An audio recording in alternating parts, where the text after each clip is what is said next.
자, 사도행전 강해 8탄입니다. 사도행전 강해 8탄.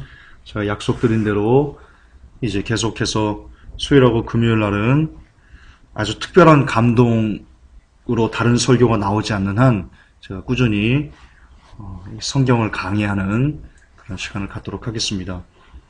특별히 여러분, 제가 성경을 강해하는, 그러니까 이 설교하는 스타일이 어떤 지식 전달에 있지 않음을 그동안 제 설교를 이렇게 접해오신 분들은 아실 겁니다. 저는 여러분들이 이 사도행전이 뭐 AD 몇 세기에 뭐 누구에게 써졌고 이런 걸 여러분들에게 알려주고 싶지 않습니다.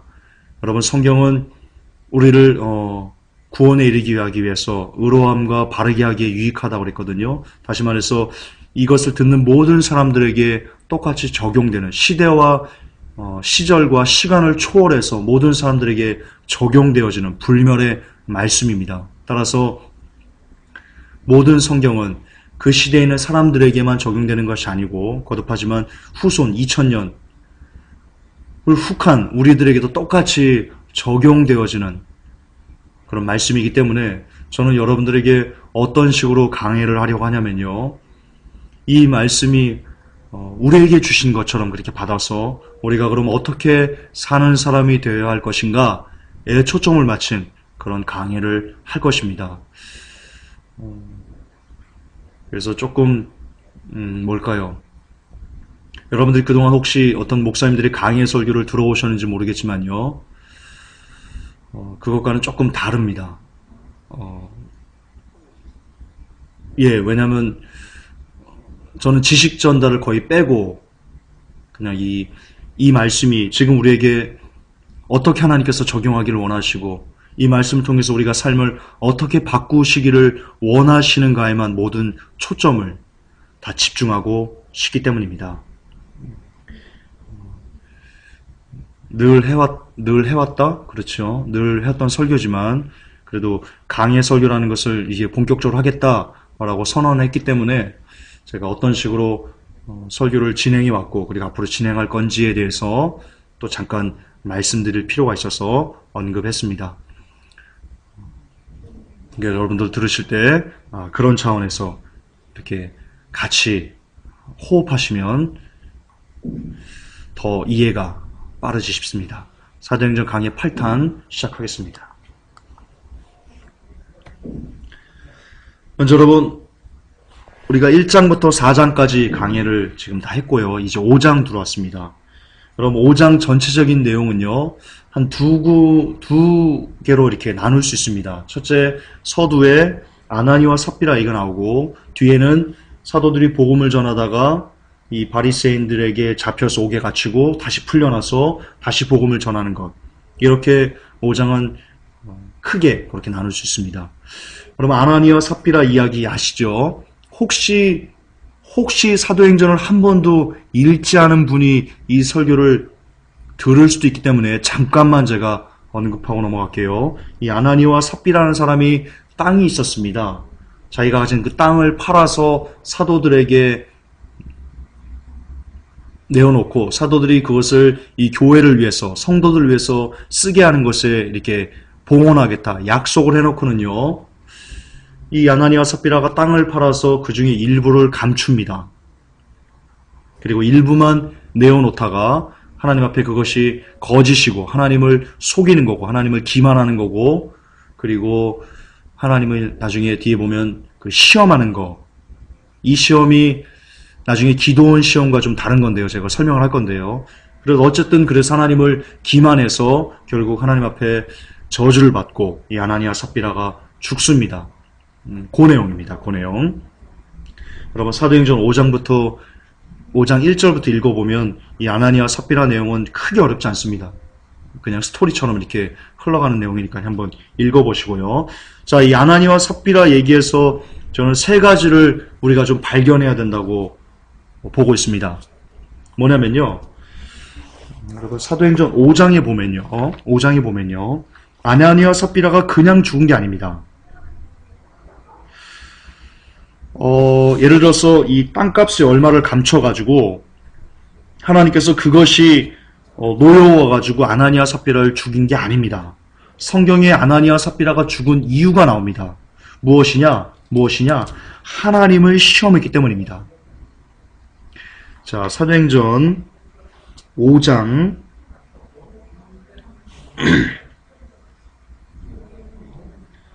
5장 몇 절이죠? 제가 안 찾아왔네.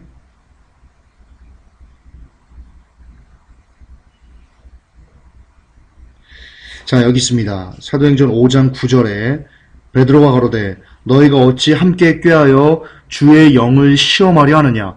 보라 내 남편을 장사하고 오는 사람들이 발이 문 앞에 이르렀으니 또 너를 메어 나가리라 한대. 자, 보십시오. 이 아나니와 삽비라가요, 이 사도들의 모습 혹은 어떤 그 예수님의 승천 이런 것들을 통해서요, 물론 아나니아 삽비라가 믿음이 있었지만 이 아나니아 삽비라의 중심에는요 또 어떤 마음이 있었냐면, 아, 정말 예수님이 하나님이셔? 야, 정말 이 땅값을 우리 감춘 것을 하나님이시면 뭐 전능하시면 아시겠지? 한번 시험해 볼까? 하는, 정말 하나님이 하나님이셔? 라는 것에 대한 속된 말로요 간을 받습니다. 간을. 여러분, 성경에는요 사람이 하나님을 시험하는, 아주 망령되게도 하나님을 시험하는 그런 내용이 나오는데요. 유명한 예 중에 하나가 바로 이 양털로 하나님을 시험했던 기드온입니다. 그런데요, 여러분, 양털로 기드온이 하나님을 시험했을 때 기드온은 죽지 않았습니다. 하나님이 죽이지 않았습니다. 그런데요, 지금 아나니아는 하나님을 시험했거든요. 성경에 나옵니다. 다시 한번 읽을게요. 함께 꾀하여 주의 영을 시험하려 하느냐. 아나니아는요, 어쨌든 똑같이 그 표면적으로는 시험했습니다. 근데 중요한 게 있습니다.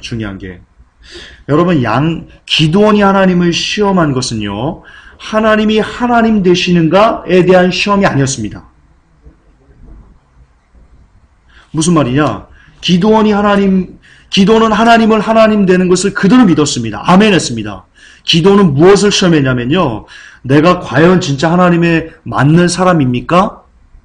에 대한 물음이었지요. 하나님 진짜 하나님이셔? 전능하셔? 나 하나님께 속는 거 아니야? 진짜 하나님 맞으셔? 이런 거에 대한 시험이 아니었다는 겁니다. 기도원 양털 시험을 잘 보세요, 여러분. 하나님이 하나님 되심에 대해서 기도는 부인하지 않습니다. 오히려 너무나 작은 난데, 너무나 버러지 같은 난데, 과연 내가 하나님께 찾으시는 사람입니까?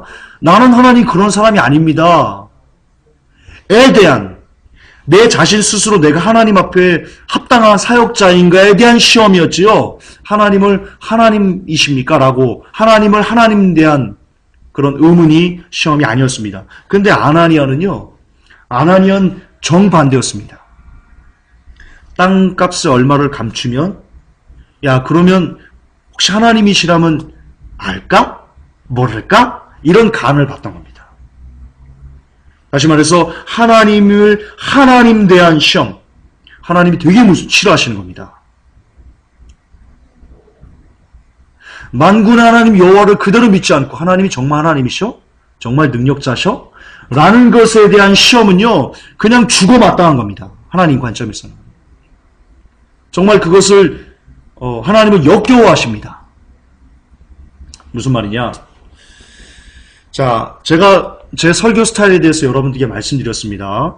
여러분, 이 아나니아와 그리고 기드온은요, 이 기드온과 아나니아뿐만 아닙니다. 하나님께서 왜 이것을 성경에 기록하셨겠습니까? 우리가 기드온을 보고 그리고 아나니아를 보고 그들의 모습, 그들의 성경에 나타나는 그 모습을 보고 너희들이 어떤 교훈을 얻으라고 하나님께서 기드온의 얘기, 그리고 아나니아 삽비라의 얘기를 성경에 써놓으신 겁니다.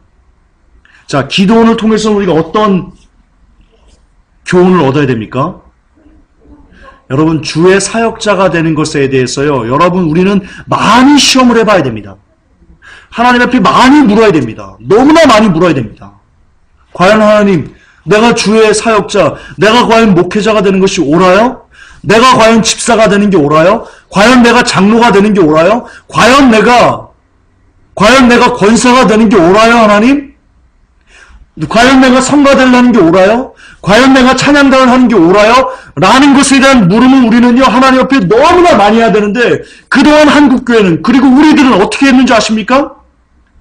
그냥 사업에 실패하고, 혹은 뭡니까? 수능 봤는데, 혹은 학력고사 봤는데, 점수가 너무 형편없으면 대학은 가고 싶고, 그러면 어떤 물음도 없이 그냥 그 성적에 맞춰서 신학교를 가서 목사가 돼서 나오고,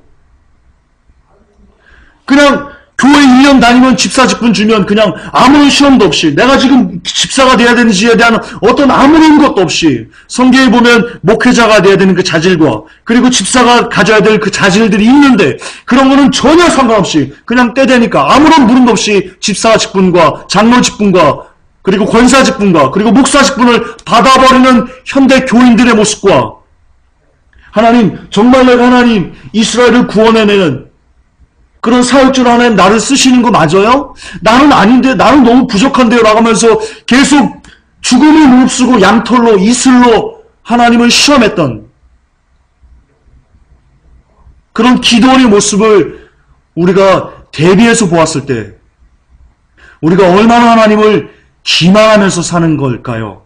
우리가 얼마나 하나님을 대수롭지 않게 여기면서 이 직분을 받는 것에 대해서 너무나 대수롭지 않게 여기면서 사는 우리의 모습을 볼 수 있습니다. 하나님께서 별로 안 좋아하십니다.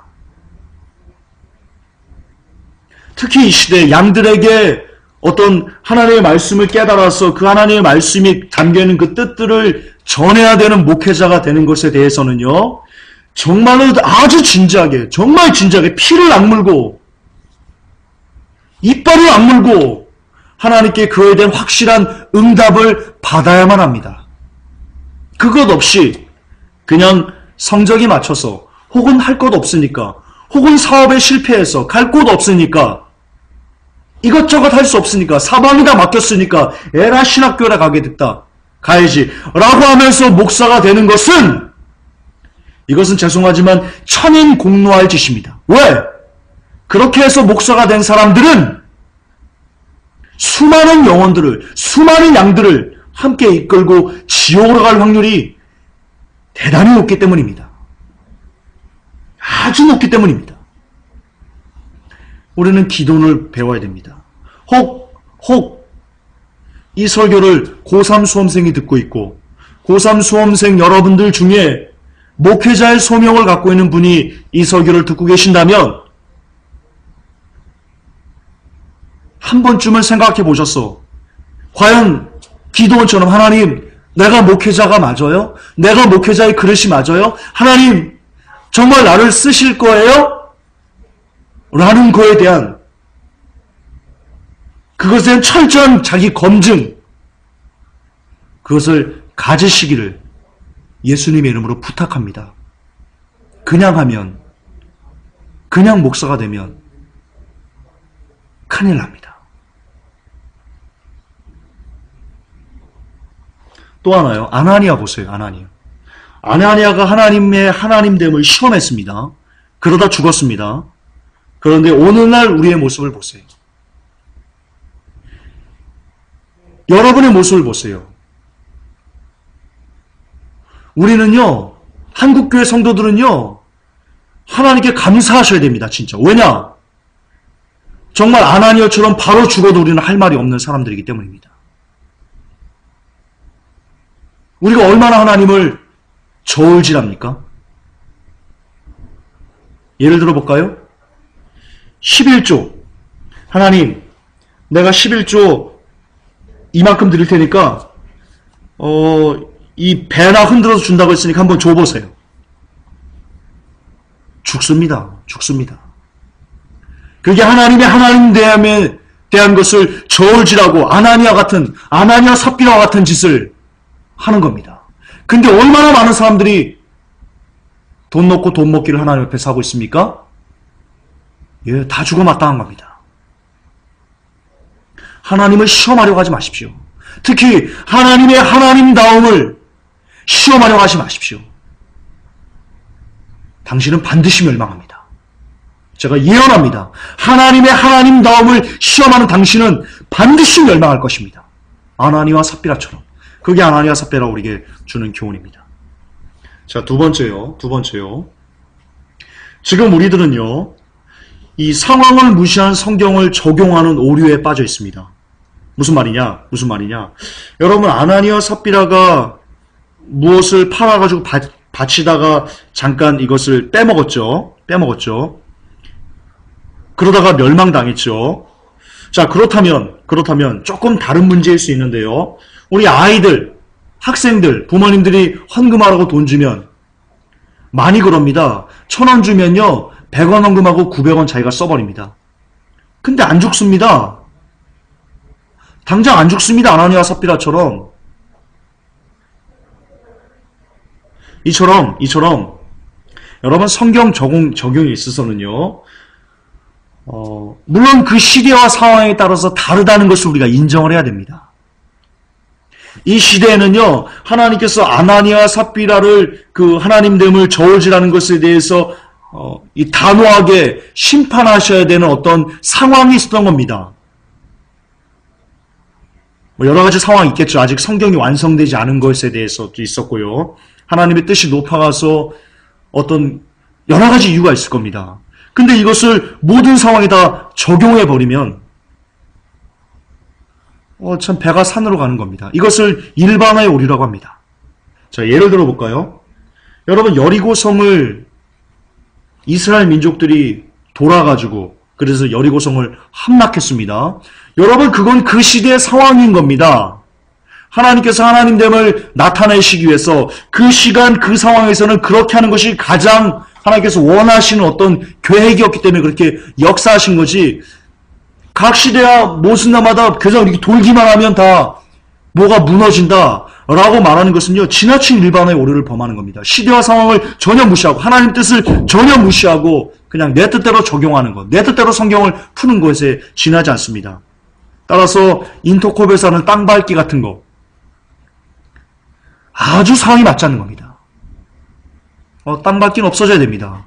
여리고성을 돌아서 땅밟기의 그 원천이 바로 여리고성을 돌아서 여리고성을 무너뜨렸다. 이게 땅밟기의 기원이거든요. 그거는 여러분 지금 시대에 똑같이 적용시켜서는 안 됩니다. 시대와 상황이 다릅니다. 하나님의 뜻이 다릅니다. 하나님의 작정과 계획이 다릅니다.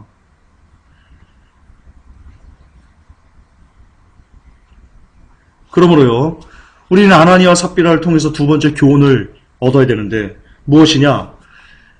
이 성경을 적용함에 있어 내 뜻이 아니고요, 무엇보다 하나님의 뜻이 중요하다. 중요한 것은 우리 뜻이 아니고 하나님의 뜻이다 라는 것을 기억해야 되고요. 이 세 번째입니다. 세 번째는요, 하나님의 역사는 두려움을 수반할 수 있다는 것을 우리가 깨달아야 됩니다. 여러분, 많은 사람들이요, 그동안 이 사랑의 하나님의 마케팅에 중독이 되었습니다. 아주 심각한 중독이 되었습니다. 여러분, 중독이 뭡니까? 그것을 끊으면 경련이 일어나는 것, 중독이죠. 예를 들어 알코올 중독이 있다 칩시다. 알코올 중독자에게 알코올을 끊으면 그가 이상한 짓을 합니다. 환상을 보기도 하고요, 막 벌벌 떨기도 하고요, 금단 현상이, 그건 담배지요, 금주 현상이 나타납니다. 그동안 우리가 하나님의 사랑의 마케팅에 중독이 되었습니다. 그래서 우리가 어떤 생각을 하냐면, 하나님의 역사는 늘 따뜻해, 하나님의 역사는 늘 정겨워, 하나님의 역사는 우리를 편안하게 라는 것에 우리가 너무나 많이 길들여져 가지고요, 하나님의 역사는 그렇지 않아, 두려움을 수반할 수 있어 라고 말하면 그 사람들 뭐라고 말합니까? 이단이야 라고 얘기를 합니다. 지금 회복교회에서 벌어지는 상황입니다. 회복교회가 한국교회를 향해서 하나님의 심판이 있을 거야 라고 외칩니다. 그리고 로마 카톨릭의 실체 같은 것을 이야기하면서 우리들에게 3차 종교재판이 와서 우리들이 굉장히 많이 어려움에 닥칠 거야, 학살당할 거야, 하나님이 심판이야 라고 말할 때 사람들이, 회복교회가 사람들을 두렵게 한다고, 두렵게 하는 것은 하나님의 역사가 아니니 회복교회는 마귀가 쓰는 교회라고, 이런 식으로 지금 욕을 하고 있습니다. 그러나 여러분, 오늘 성경을 보십시오. 사도행전 5장에 10절을 보면요, 곧 베드로의 발 앞에 엎드러져 혼이 떠나는지라 젊은 사람들이 들어와 죽은 것을 보고 메어다가 그 남편 곁에 장사하니, 11절에 온 교회와 이 일을 듣는 사람들이 다 크게 두려워하니라. 예, 보십시오. 지금 아나니와 삽비라가 엎어져 죽는 것이 하나님의 역사입니다. 마귀의 역사 아니었습니다. 하나님께서 허락하신, 역사하신 역사입니다. 근데 하나님께서 하신 그 일을 보고 사람들이 어떤 마음을 품었습니까? 11절에 온 교회와 이 일을 듣는 사람들이 다 크게 아주 심히 두려워하니라. 할렐루야. 그렇습니다. 하나님의 역사는 두려움을 수반할 수 있습니다. 인정하셔야 됩니다. 왜? 성경에도요, 예수님은요, 우리 육신을 멸하고 영혼까지 지옥에 던져넣는 그 권세 있는 분을 두려워하라 라고 우리 주께서도 말씀하셨습니다. 제발 사랑의 하나님 마케팅의 중독에서 벗어나셔야 됩니다. 그거 벗어나지 못하고 여전히 중독된 상태에서 계속 진짜 약을 거부하고 계속 마약만을 달라고 하면, 계속 술만 달라고 하면, 금단현상 때문에 계속 술만 달라고 하면, 계속 담배만 달라고 하면 당신은 결국 죽습니다. 기억하십시오. 깨달으십시오. 하나님의 역사는 두려움을 수반할 수 있습니다. 따라서 하나님의 심판과 요한계시록에 나타난 어떤 하나님의 두려운 심판들이 선포되어질 때 이것이 당신을 두렵게 한다고 마귀의 역사라고 치부해선 아니 됩니다. 그 두려움이 변해서 온전한 구원의 길을 걸어갈 수 있는 자양분으로 삼아서 열심히 주를 쫓을 때 그 두려움이 변하여 진짜 기쁨으로 당신에게 주어질 것이기 때문입니다. 자, 두 번째 얘기입니다. 큰 카테고리 중에요. 두 번째 얘기는 사도들의 잡힘이 있고요. 그리고 사도들이 옥에 갇힙니다.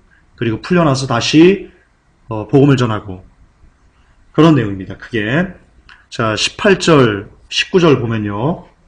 사도들을 잡아다가 옥에 가두었더니 19절에 주의 사자가 밤에 옥문을 열고 끌어내어 가로되. 자, 여러분, 사도들이 잡혔습니다. 그리고 감옥에 갔고요. 그런데 주의 사자가 와서요, 사도들 다시 끌어냈어요. 복음을 다시 전하게 합니다. 그런데요. 여러분, 우리는 이 사도들의 결말을 압니다. 후에 다시 잡혀서요, 결국 모두 다 순교합니다. 그렇죠? 자, 여기서 좀 의문점이 우리에게 생깁니다. 지금은 풀려나고 왜 후에는 갇혀서 순교하는 것을 하나님께서 허락하실까요? 잠깐만요.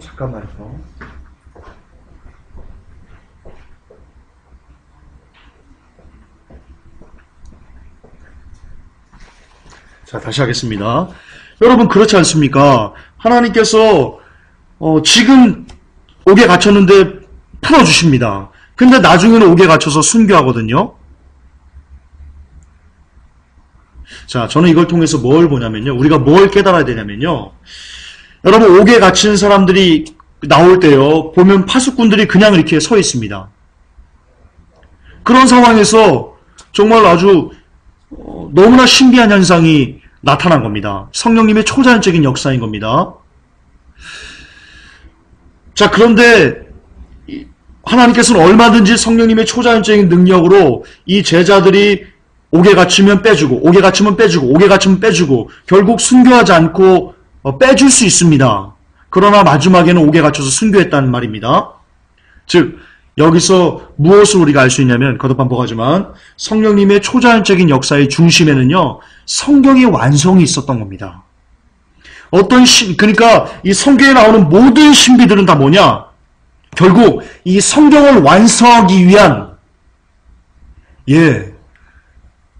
밑거름? 걸음? 그거였다는 겁니다. 왜냐하면 끌어내서 살리는 것이 성령님의 중심 목적이었으면요, 사도들은 순교하면 안 됩니다. 또 얼마든지 꺼내줄 수 있는데 안 그랬단 말입니다. 성경이 완성된 이후에는요, 그냥 순교하는 것을 허락하셨다는 겁니다. 그러므로 우리가 신비주의에 집착하는 것은요, 성령님의 그 마음, 하나님의 마음에서 너무나 많이 빗나가 있는 겁니다. 제가 뒤에 또 얘기하겠습니다. 자, 여기 또 나옵니다. 15절, 16절 같이 보면요. 자, 심지어 병든 사람을 메고 거리에 나가 침대나 요 위에 누이고 베드로가 지날 때 혹 그 그림자라도 네게 덮일까 말하고 예루살렘 근읍 허다한 사람들도 모여 병든 사람과 더러운 귀신에게 괴로움 받는 사람을 데리고 와서 다 나음을 얻으니라. 보십시오. 이건 신비입니다. 그렇죠. 하나님의 성령님의 초자연적인 신비입니다. 병이 낫고 치유가 되고 이런 모든 것들이요. 근데요. 중요한 게 뭐냐면요. 20절에요. 사도들이 다시요. 15절, 16절 사도들이 이런 일을 하다가 잡혔습니다. 이런 일과 함께 복음을 전하다 잡혔어요. 근데 20절에 주의 사자가 와서 이 사도들을 풀어낸 다음에요. 뭐라고 얘기하냐면요. 20절에 이렇게 얘기합니다. 가서 성전에 서서 이 생명의 말씀을 다 백성에게 말하라 하매. 예, 아멘. 여기에 여러분 성령님의 뜻이 있습니다. 우리 하나님 아버지의 뜻이 있습니다. 자, 성경은요 분명히요. 제자들을 풀어준 다음에요. 너희들 가서 또 병자를 고쳐라. 귀신 쫓아내라. 괴로움 많은 사람들 낫게 해라. 라고 말하지 않았다는데 여러분 주목하셔야 됩니다. 주의 사자가 이 제자들을 풀어내서 뭐라고 얘기합니까? 가서 생명의 말씀을 백성에게 말하라 하매. 할렐루야. 그렇습니다. 성령님은요. 하나님은요. 뭐가 중심이었냐? 말씀이 중심이었다는 겁니다. 말씀이 선포되는 것이 원했던 거지요. 어떤 성령이 신비로운 역사를 사람들에게 가가지고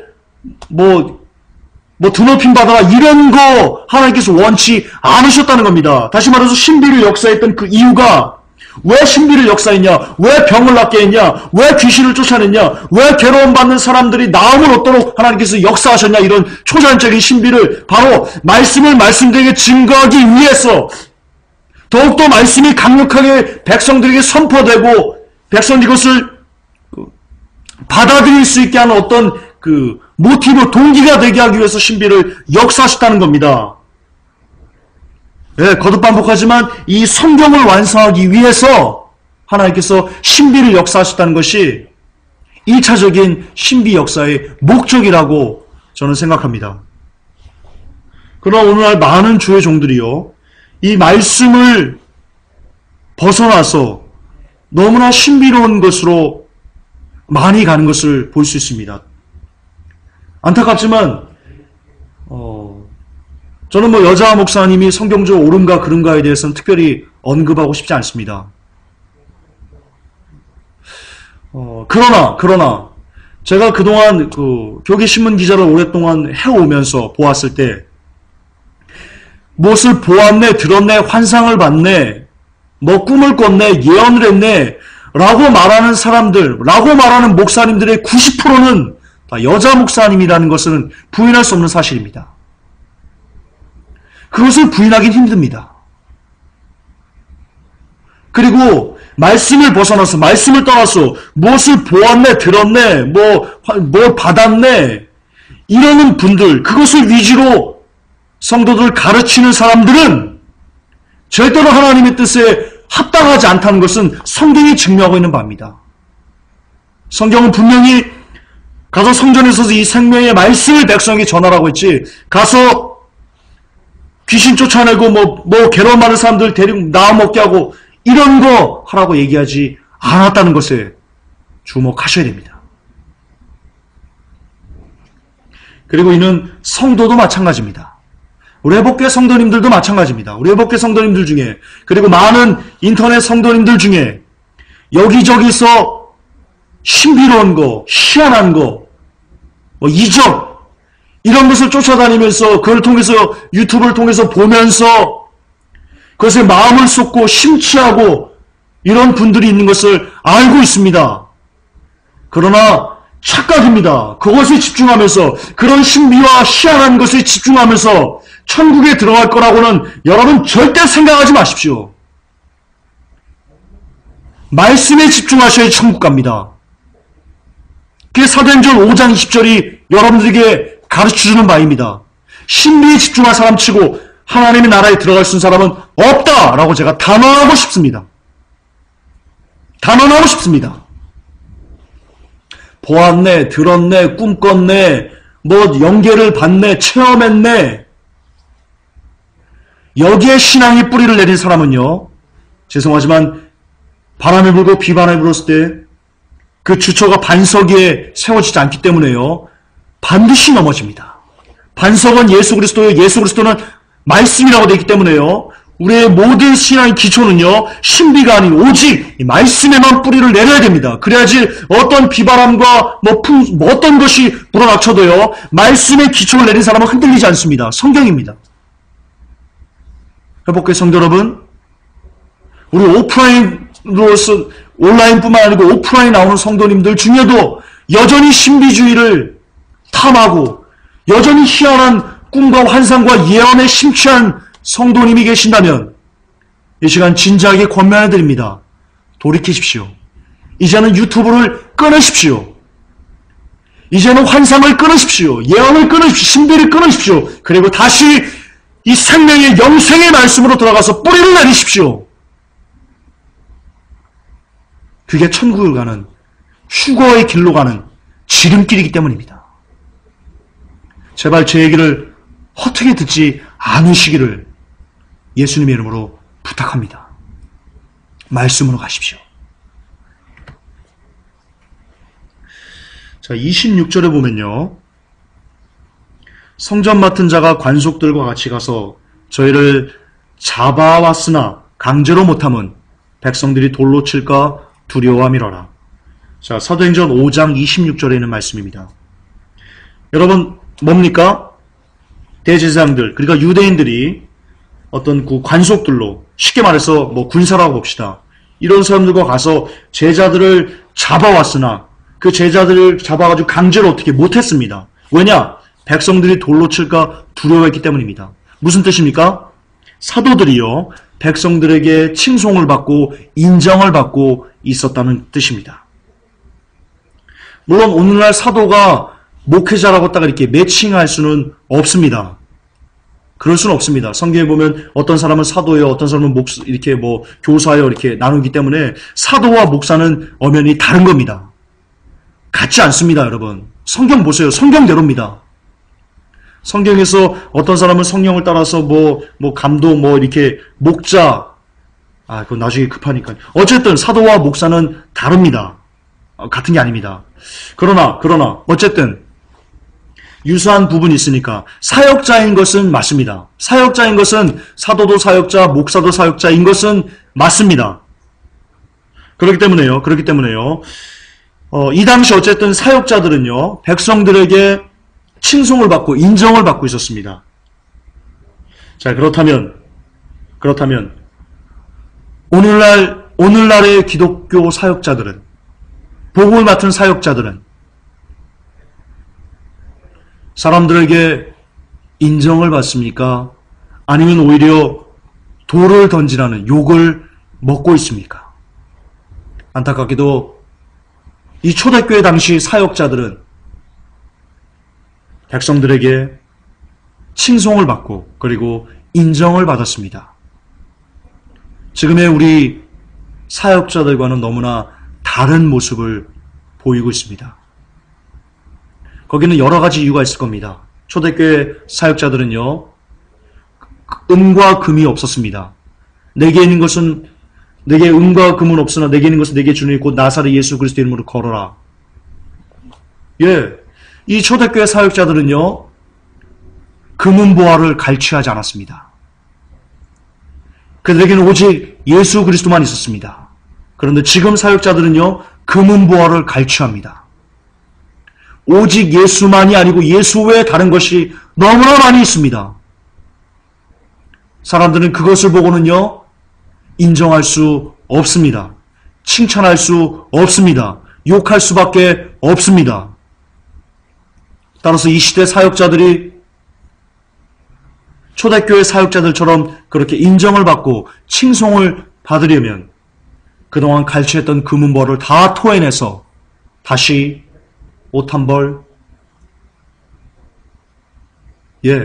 신발 한 짝, 그런 식으로 청빈한 삶으로 돌아가야만 합니다. 그러지 않은 한 지금처럼 계속 부자인 상태의 목회자는, 그런 사역자는 절대로 하나님에게, 사람들에게 칭찬을 받을 수 없습니다. 또한 사람에게 칭송을 받지 못하면 하나님에게도 칭송을 받을 수 없다는 것을 사역자들은 기억해야 될 겁니다. 또 하나. 그거보다도 가장 중요한 게 있습니다. 저는 이것을 가장 중요하다고 생각하는데요. 왜 오늘날의 사역자들은 욕을 먹습니까? 답은요. 그들이 생명의 말씀을 전하지 않기 때문입니다. 뒤에 제가 아마 안 찾은 것 같은데요. 뒤에 보면요. 이 사도들이 오직 이 생명의 말씀을 전했다고 나옵니다. 그리고 아까 우리가 예전에 사도행전 강해에서 들었을 때 은과 금은 내게 없으나 내게 있는 것은 내게 주니 곧 나사렛 예수 그리스도 이름으로 걸어라. 그것도 예수 그리스도만 생명의 말씀만 전했기 때문입니다.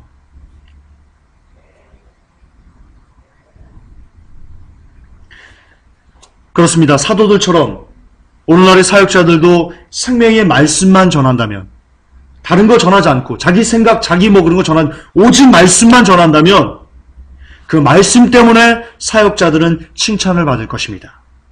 말씀 때문에, 말씀의 힘 때문에, 말씀의 권위 때문에 더불어 사역자들도 칭찬을 받을 수밖에 없는 겁니다. 사역자가 잘나서 그런 게 아니고요. 말씀이 너무나 거룩하고 고귀하기 때문에 그 말씀을 백성들이 듣고 말씀을 칭송하기 때문에 더불어서 꼽사리로 거저받는 은혜로 같이 칭송을 받게 되는 겁니다. 말씀의 힘입니다. 따라서 말씀을 말씀대로만 전한다면 그 사역자는 백성에게 칭송을 받고 인정을 받는 그런 사역자가 될 가능성이 매우 높습니다. 그것도 반복하지만 신비주의 같은 걸 다 때려치우고 오직 말씀으로만, 오직 말씀으로만 양무리를 하나님의 백성들에게 하나님의 말씀을 전할 때 그 사역자는 그 말씀 때문에 성도들에게도 인정을 받고 그리고 칭찬을 받는 그런 초대교회 같은 사역자의 모습을 가질 확률이 높아질 거라고 저는 생각합니다. 28절, 29절 보면요. 가로되 우리가 이 이름으로 사람을 가르치지 말라고 언금하였으되 너희가 너희 교를 예루살렘에 가득하게 하니 이 사람의 피를 우리에게로 돌리고자 함이로다. 29절에 베드로와 사도들이 대답하여 가로되 사람보다 하나님을 순종하는 것이 마땅하니라. 그렇습니다, 여러분. 크리스찬이란 사람을 두려워하지 아니하고 오직 하나님만을 두려워하는 사람을 일컫는 말입니다. 사람을 두려워하지 않고 하나님을 두려워한다. 무슨 뜻이겠습니까? 이겁니다. 간단합니다. 내가 복음을 부끄러워하지 아니하나니. 복음을 부끄러워하지 않는 것이 사람을 두려워하지 않고요, 하나님만 두려워하는 것에 대한 열매입니다. 여러분들은 혹 복음을 부끄러워하신 적은 없으십니까? 어떤 것이 복음을 부끄러워하는 것일까? 이거는 조금만 묵상하면요, 조금만 묵상하면요, 누구나 알 수 있는 내용입니다. 이것은 제가 여러분들에게 숙제로 내어드리겠습니다. 숙제로.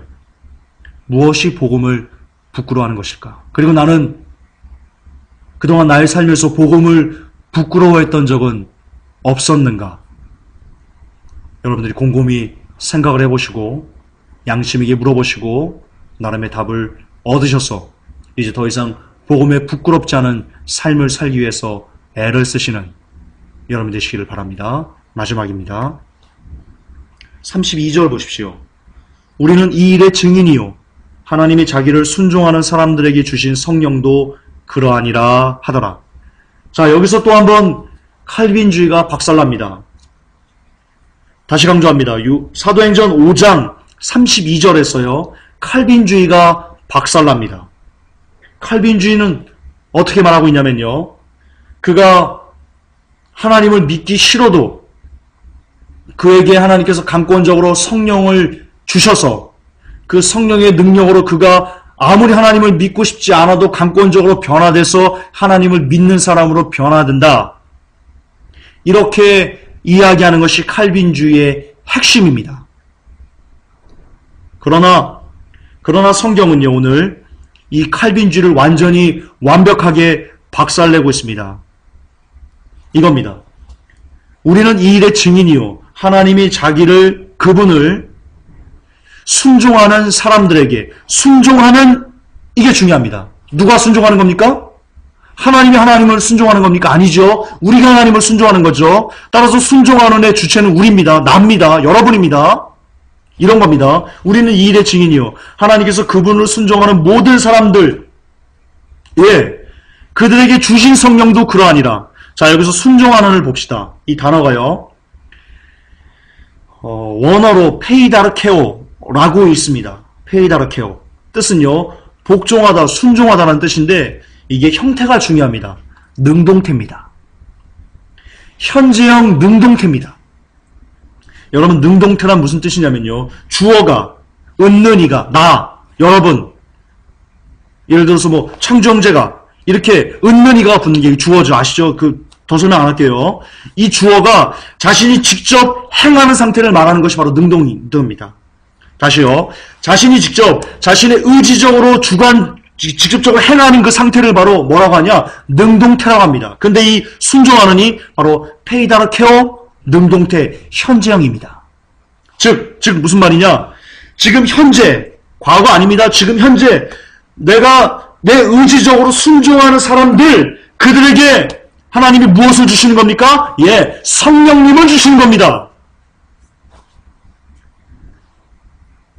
칼빈주의자 여러분들, 죄송합니다. 어떤 신학교 교수라도 잘난 체하는 거 아닙니다. 와서 이것을 반박하십시오. 이 구절을 반박하십시오. 여러분의 칼빈주의에 맞게 반박하십시오. 만약 이 순종하는 이 수동태라면, 순종하게 만드는, 주어가 어떤 힘에 이끌려가지고 나도 모르게 순종하게 되는 그런 수동태라면, 그러면 칼빈주의가 맞습니다. 제가 지금까지 여러분들에게 가르친 것이 거짓말입니다. 뻥입니다. 제가 죽일 놈입니다. 그러나 이것은 능동태입니다. 현재형 능동태입니다. 주어가 내가 의지를 가지고 내가 하나님을 섬기려고 이렇게 나아가는, 직접적으로 행하는 그 상태, 그때 하나님께서 그것을 보시고 그 위에 성령님을 부어주시는 겁니다. 할렐루야! 칼빈주의는 박살날지어다! 이래도 눈멀고 귀멀은 한국교회요. 제발 정신 좀 차리시기 바랍니다. 여러분이 받기 싫어도 성령님이 강권적으로 여러분이 역사하는 게 아닙니다. 아니오시다! 성경에 있지 않습니까? 여러분이 의지를 갖고, 여러분이 복음을 받았을 때, 빛을 비췄을 때, 여러분이 의지를 갖고 주관적으로 그것을 하나님께 나아가고자 애를 쓸 때, 그것을 보시고 하나님께서 성령을 부어주시는 겁니다.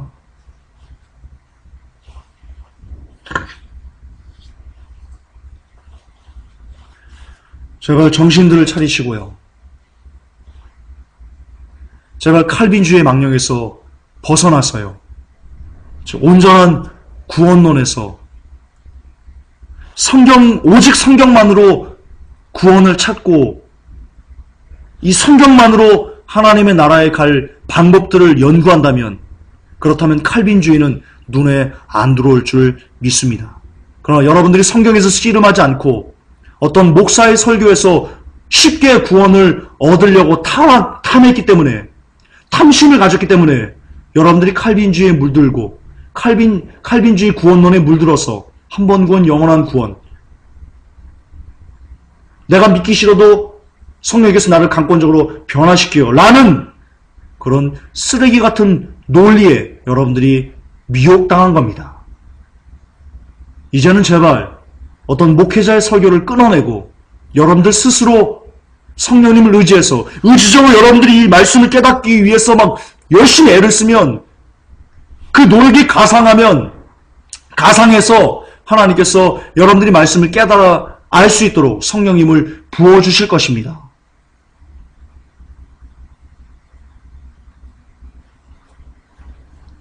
부디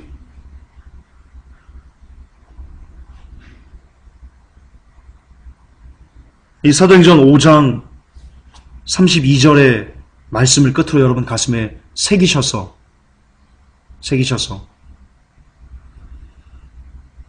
여러분의 마음과 의지적으로도 정성과 중심과 그 모든 것을 다해서